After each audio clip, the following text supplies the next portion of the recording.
Hey, good morning, good afternoon, good evening, everyone. Back to the channel. For those who have been following along in this study guide, we are moving on to CMAs versus BPOs versus appraisal. We're still continuing in market analysis and valuation studies. I'm going to take my picture off the screen so that we can concentrate and won't be watching me move around. For those that are new, welcome. And if you need to review, you go ahead and review. But we don't do that on every video, okay? We just keep moving forward. So this is all the lessons that we have in this unit here, if you can see. And each one of these lessons will probably be a different video if you're following along and you need to pick out one of these things to focus on. Some of these are real short and some of them are real long. Okay, the appraiser is back again. I cannot pronounce his name. If anybody knows how to pronounce it, please let us know in the comments.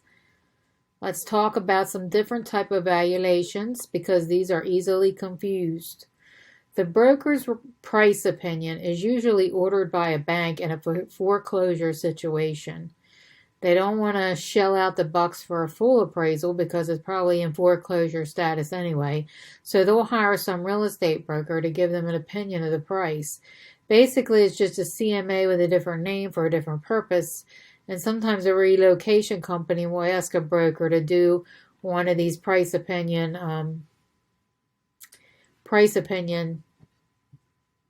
evaluations.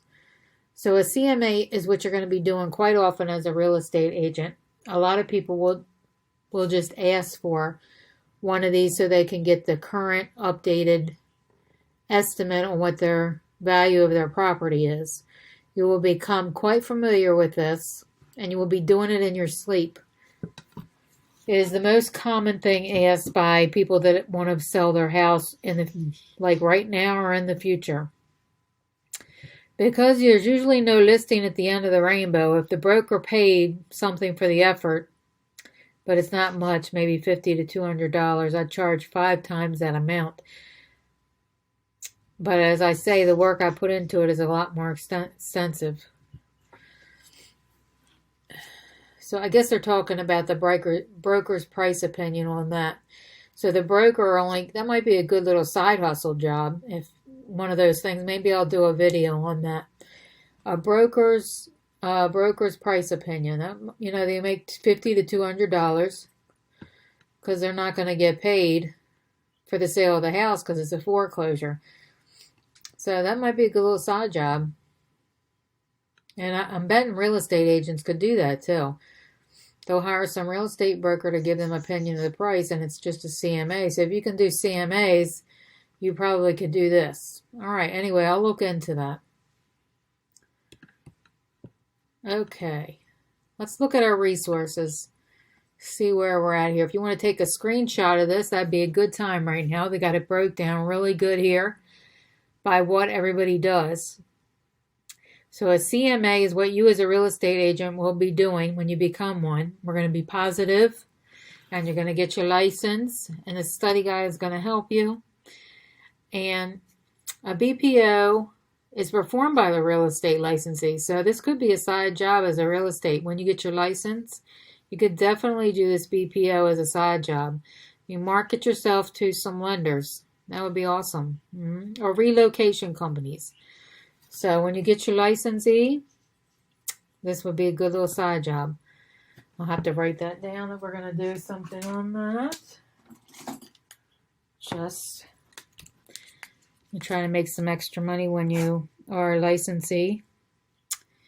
Okay, it's basic to moderate level of detail to CMA. And the appraisal is about 400 plus. It's performed by a certified appraiser. So if you are interested in becoming an appraiser, you got to get certified. And it's almost as intense as becoming a real estate agent. Probably more intense, actually. Because you're going to have to go look at different houses and stuff and practice on appraising them, I would think. There are multiple methods of performing an appraisal, including sales comparison and cost. It's very detailed, and it's prepared for by the lender, buyer, seller, and sometimes a court. All right, let's see if you got this without looking at the resource. Because when you take your test, you're not going to be able to do open book unless there's some miracle happening here. Real estate licensee, certified appraiser, real estate licensee. So you have 2 job options here if you when you get your license, okay? 2 jobs that you could do. Definitely won't be bored. Okay, so there's a little screenshot for you if you want it. Okay, we're moving on. All right. Usually prepared for by a seller, sometimes a buyer. CMA, usually prepared for the lender. Usually prepared for the lender in a foreclosure situation. Is the BPO. No cost. No cost. Could be a CMA. Minimal cost, BPO. This is appraisal. No cost, I guess, is a CMA, I would think. Let's see how we did. Oh, yeah, got them all right. All right. For those who are still confused, you can take a little picture there. For your study purposes, those who do it that way. Some people don't study that way. I'm one of them that do, because everything is done a lot on the computers now, so I'll just take screenshots and then go back and study this stuff. Okay, there we go.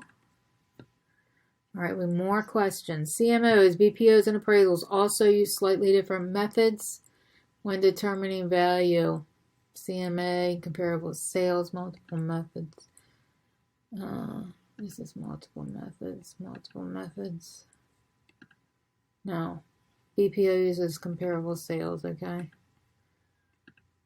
BPO is just like a CMA, basically, except it's a foreclosure sale. That's the difference, okay?